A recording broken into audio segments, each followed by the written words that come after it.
direct de la Scala du port d'Essaouira. Nous sommes en compagnie de Abdel Fattah, archéologue et grand spécialiste de cette magnifique ville. Parlez-nous un peu de ces îles purpuraires.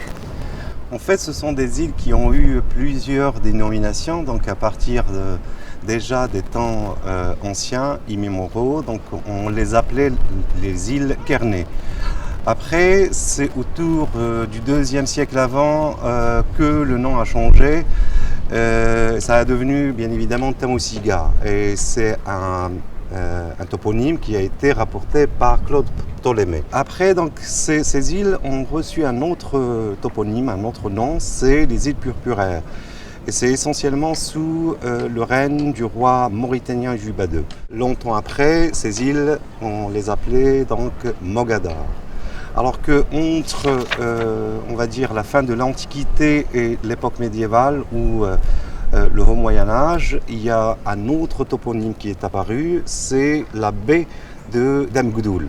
Et c'est un passage très connu justement de Abou Obeid el-Kébir qui avait écrit son livre au IIe siècle. Ces îles donc, ont une histoire qui remonte avant Jésus-Christ.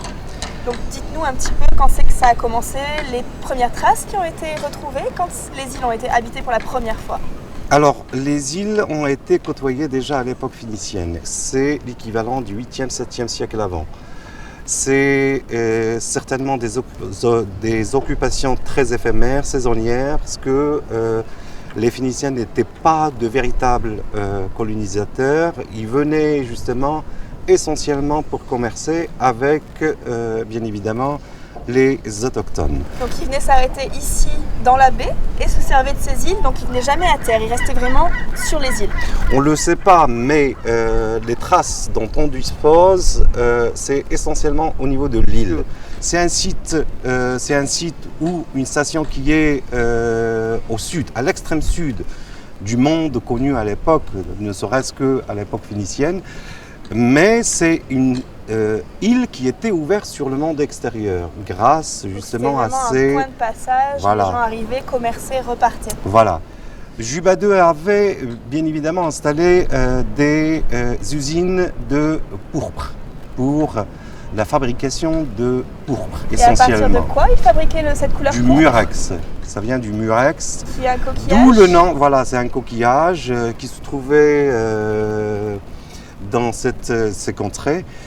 Et de le nom justement des îles purpuraires. Donc c'est le toponyme cette fois-ci qui a changé de Tamosiga aux îles purpuraires. Et donc après l'assassinat de Ptolémée, donc qu'est-ce qui s'est passé après? Il y a une époque romaine?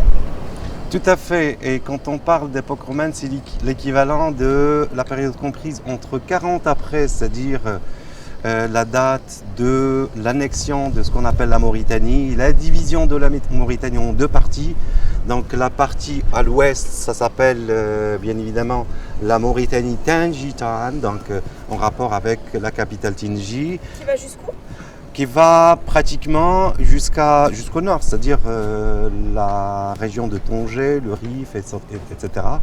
Et la partie supérieure? Et la partie est, ça correspond bien évidemment à la Mouloucha. Donc c'est l'oued Mouloucha, c'est la Moulouya d'aujourd'hui. C'est une période donc qui a débuté à partir de 40 et qui a fini pratiquement vers la fin du IIIe siècle.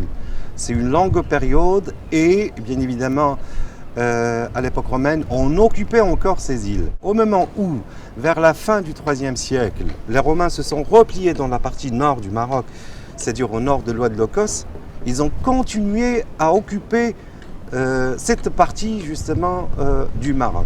Là, quasiment depuis quelques siècles avant Jésus-Christ et jusqu'à l'époque romaine, ça a été occupé en quasi-permanence. Ça a été occupé concrètement jusqu'au 5e siècle après. Au début du XVIe siècle, il y eut une occupation portugaise sur l'ensemble de la côte atlantique marocaine, dont la ville de Mazagan plus au nord.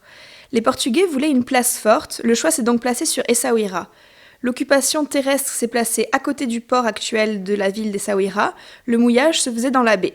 Ils avaient besoin d'un relais, d'où la construction du Castello Royal, donc le château royal, construit sous Emmanuel le Grand. Vers 1760, le sultan alaouite Sidi Mohamed Ben Abdallah décida de construire une base navale composée d'un port, de fortifications, qui sont actuellement les Scalas, et d'une ville.